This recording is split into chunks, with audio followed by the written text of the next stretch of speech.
is a Jackson family member. Put your hands together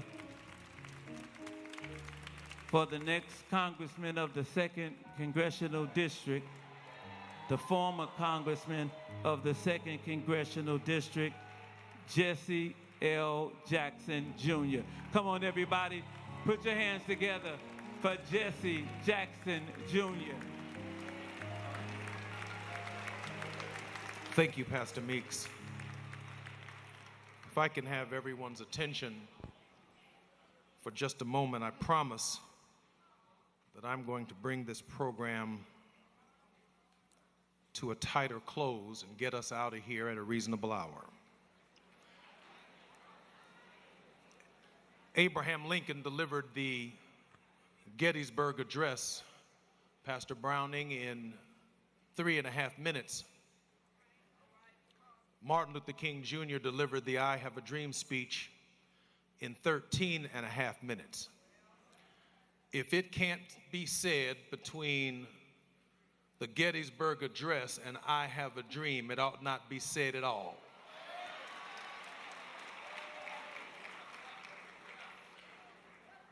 For what remains of my time, and I promised Yusef that I would not be more than 7 or 8 minutes, I want to talk about my daddy.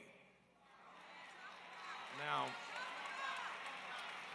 when Martin Luther King Jr. died in 1968, he was an immensely unpopular figure, Brother Reynolds, Brother Sharpton, members of the Congressional Black Caucus who were present. Dr. King, on April 4th, 1968, was immensely unpopular. Who he is today is not who he was on April 4th, 1968. And I'm sensing, Sister Parker, on this occasion that we are moving in the direction of a Jesse Jackson that I wouldn't, Mama, even recognize.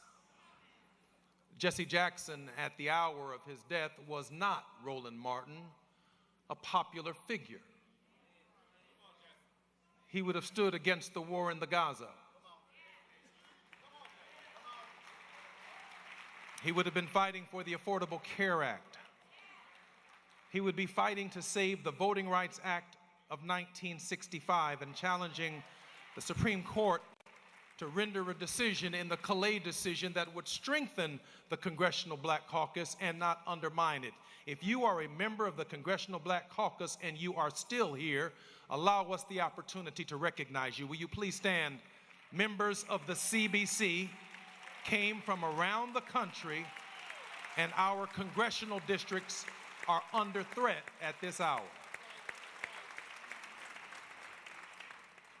I want to try and summarize in the 5 minutes that I have left some of what I heard from everyone, starting with President Clinton. He said, with head and heart. With Head and Heart is the title of the autobiography written by the late Dr. Howard Thurman, who dedicates his life story to simple and haunting simplicity, Mr. Mayor. He dedicates the book, and I quote this, Jonathan, to the stranger in the railroad station in Daytona Beach who restored my broken dream 65 years ago. To the stranger. Who was Jesse Jackson? To the political class that took up most of the time. Dad was a stranger, awaiting a return phone call, reminding the political class of the urgency of the hour. That's who my daddy was.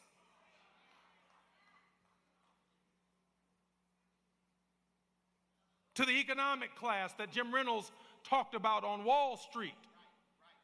My father had no qualifications in business or in finance to be able to talk intelligently initially about the transactions of Wall Street, but To them, he was the stranger. So this story comes together in Howard Thurman's book with my final 4 minutes in this way, Brother Turner. It says that Howard Thurman's sharecropping family had been gathering in the Deep South all of the coins of their hard work, and they had put just enough money together to send Howard Thurman to college by buying him a train ticket.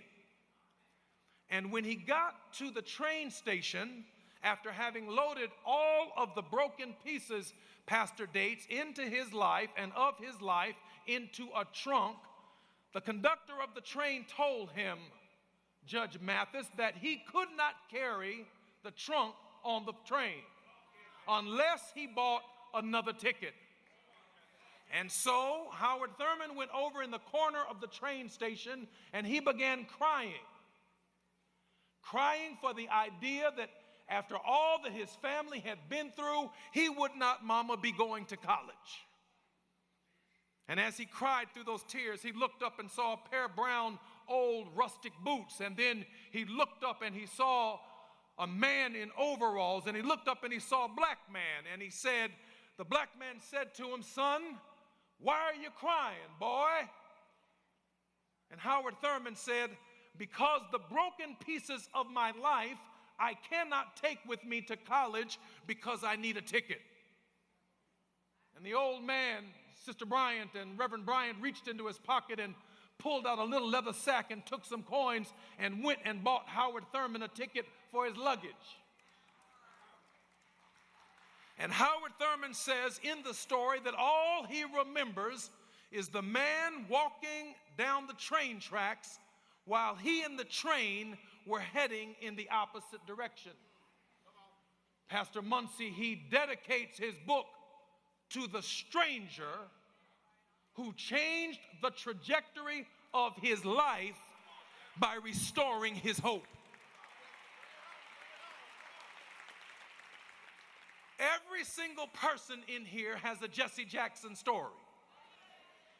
The time he shook your hand, the time he prayed for you, the time he held you up, the time he prayed the funeral for somebody that you know, the time he was at the hospital for you, the time, Roland, when you lost your job and he prayed you to a new course of existence.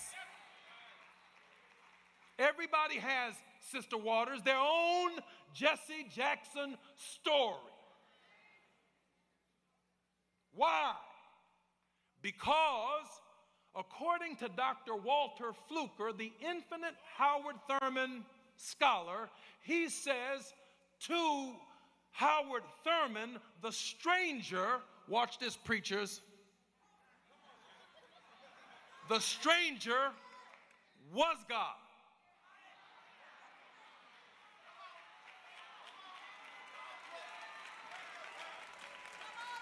Two minutes.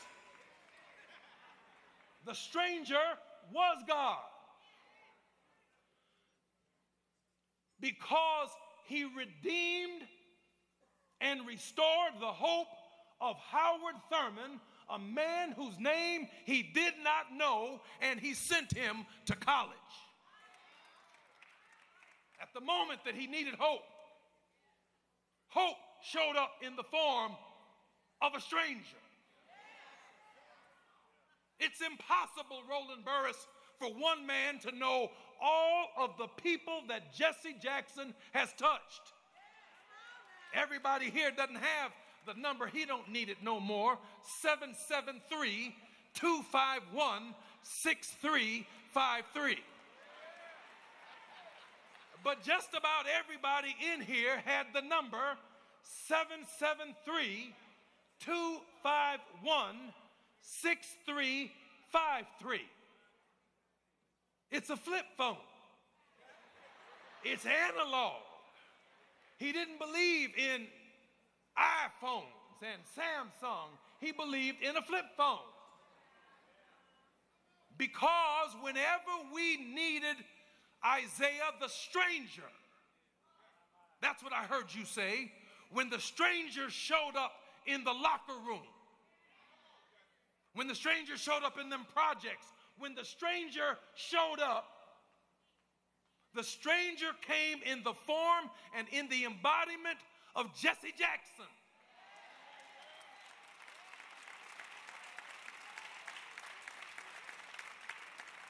Because he is the one, Reverend Sharpton, who we came into contact with, who restored our hope and changed the trajectory of our lives.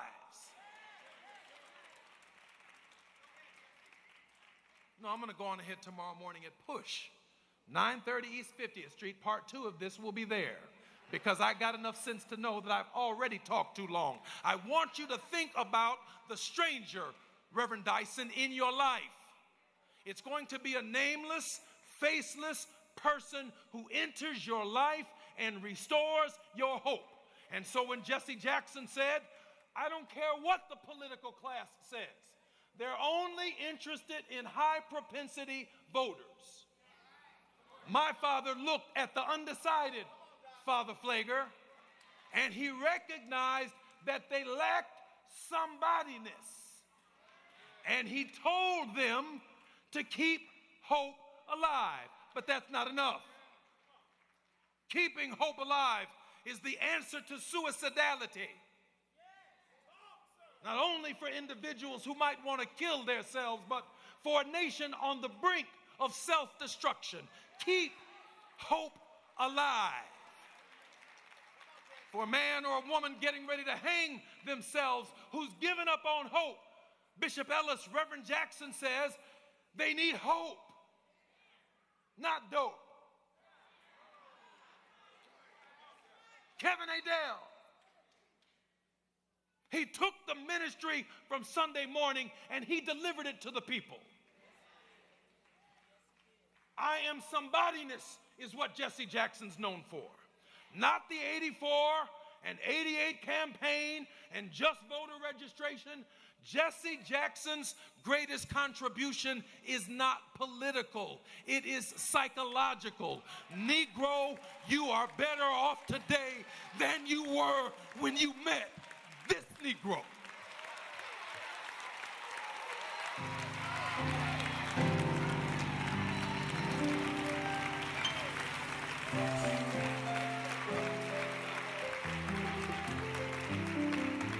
My God, the namesake, Jesse L. Jackson.